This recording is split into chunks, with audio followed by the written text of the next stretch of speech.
this slut slept with my boyfriend and blah, blah, blah. And, well, I'm like, well, how do you know that? She's like, well, I found her panties. I'm like, well, did I have her name in them? You know, like, how do you, I try to play devil's advocate on every situation, but then she's like, no, I know it was her. But I'm going to go to church and I'm going to, you know, in front of everybody, give her panties back and blah, blah, blah. And I'm like, that's just going to make you look petty. You know, I was like, have some self-respect. I was like, think about that one before you want to go ahead and do that. Cause well, it always goes back to what's your intention, you know? To make her hurt like she hurt, you know? And, and is that worth it? Yeah, and she's not even really blaming the right person. You know, she needs to look at the relationship she has with her boyfriend and maybe go a different direction there. Or, you know, maybe work on it. Like you said, you know, she has options, but to go take it out on the girl who knows? Maybe she was seduced. Maybe he said, I don't have a girlfriend. You know, I don't know. There's a lot of things there, and just hearing you kind of talk about some of that stuff just kind of made that pop into my head, so I thought I'd bring it up. And, don't react. Think and easier act. said than done. Oh my gosh, that's where taking a time out is a crucial technique. You know, because I think again when emotions escalate, we lose sight of what our goal is, and the goal is that we want to sustain a healthy relationship. You know, we hopefully see our partner as our best friend in a way. You know, so and there's that level of respect. But again, when emotions are high, and then our ego gets inflated, you know, it becomes all about us. And we're willing to do whatever it takes to be right in that moment. And that even means going so far as to hurt people we care about. Again, physically or non-physically. I would advocate that the psychological effects of verbal abuse and emotional abuse are far more significant than physical abuse, aside from homicide, of course. You know, it's if you hit somebody, you know, let's say you slap her across the face, you know, she might have a welt on her face for several days. But then that welt heals. But if you tell her day in, day out that she's no good, that she's a bad mom, that she's a bitch, you know, among other names, and she lives with that day in, day out, the psychological effects that she's going to have are going to far outweigh any type of effect of a physical assault. Mm-hmm. In the grand scheme of things, that's not to put down, you know, the impact of physical assault. That's obviously significant. But again, for the listeners to just be educated on what is an abusive, controlling relationship. And again, it's not just exclusive to physical violence. Well, and if someone wants to reach out to you, what is your website? Like, what's the best way to get a hold of you? They don't have to be from here if they just want to say, hey. Yeah, they can shoot us a message. I mean, we're in the process of actually trying to provide telehealth services. So that actually allows us to use something that's kind of similar to Skype. But it's HIPAA compliant, so you know it meets all the confidentiality standards. But what that would allow us to do is to actually see people over the internet or over the phone. So that's something that we are in the works of. But yeah, anybody can send us a message through our Facebook page. If you just go to Second Chance Counseling Center on Facebook, as well as you can send us a private message through our website.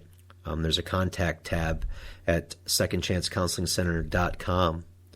And, of course, you can also send us an email at secondchancecounselingcenter@outlook.com as well.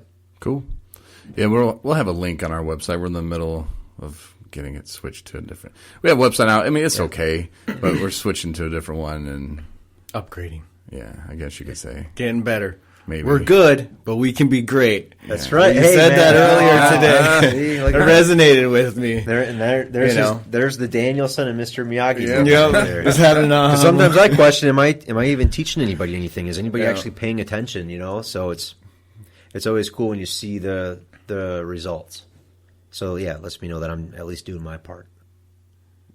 Well, we appreciate it. Was there anything? I didn't let you talk much, Ryan. Yeah, Ryan. I didn't see Ryan, you even here? He's in the corner. I keep letting you guys have to the right, man. He's been over here in the corner this whole time. It's all right. Bad. No, you had a lot of great information to say, a lot of things. I think it does correlate a lot with recovery, self-reflecting, looking at yourself, getting in touch with your emotions so you know how you're reacting to them. And like Corey was saying, where I walk away, but that can just be going for a walk, or you can make it productive. You can be great. You can think about what you need to change, where you want to be, and who you want to be, and what you got to do to get there. I think you had a lot of good stuff, how to get there with I feel statements. It's all that communication between you and your loved ones or anyone, and being able to express to them, hey, I feel this way, when you do that. I was even kind of thinking when you were talking about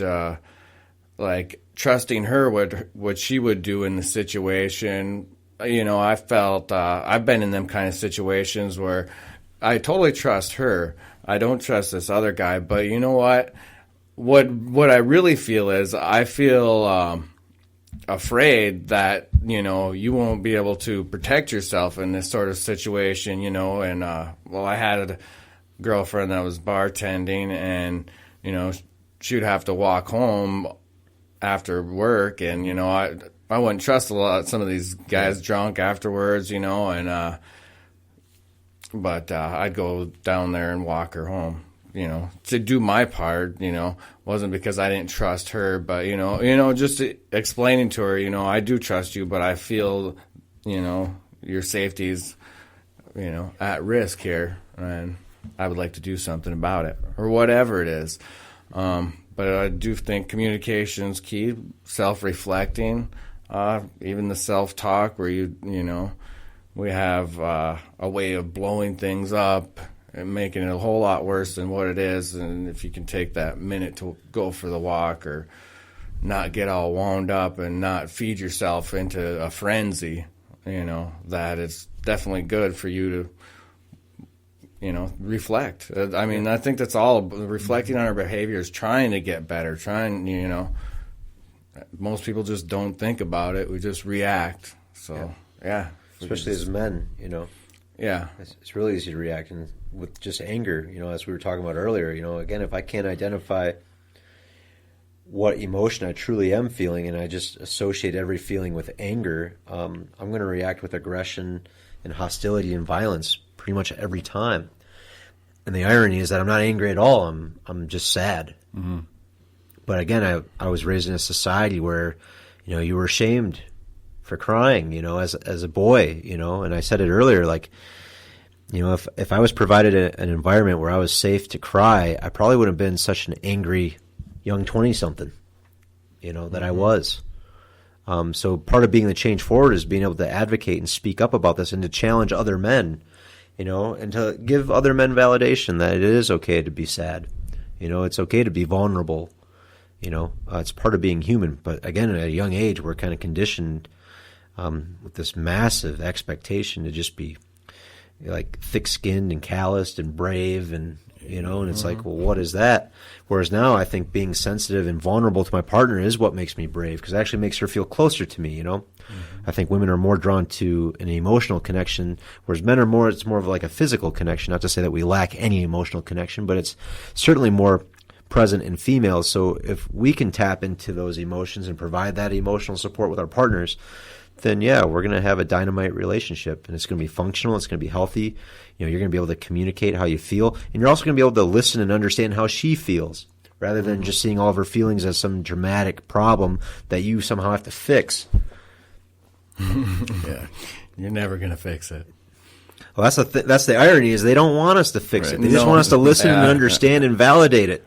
I understand that. I got 3 sisters and grew up with 3 sisters and my mom, so I definitely learned. They just want to listen. They just want to hear and tell them, yeah. But we as men, we have to learn how to do that, because I think it's a biological thing. We're hardwired to problem solve and to solve, to fix problems, So when she presents us her day and her day seems to be problematic, what do we want to do? We want to offer advice. You gotta do that. You know what? And then she gets mad, and then what does she do? She rejects our solution, and then we get we retaliate because we feel insulted, because we pride ourselves on being Mr. Fixers. Mm-hmm.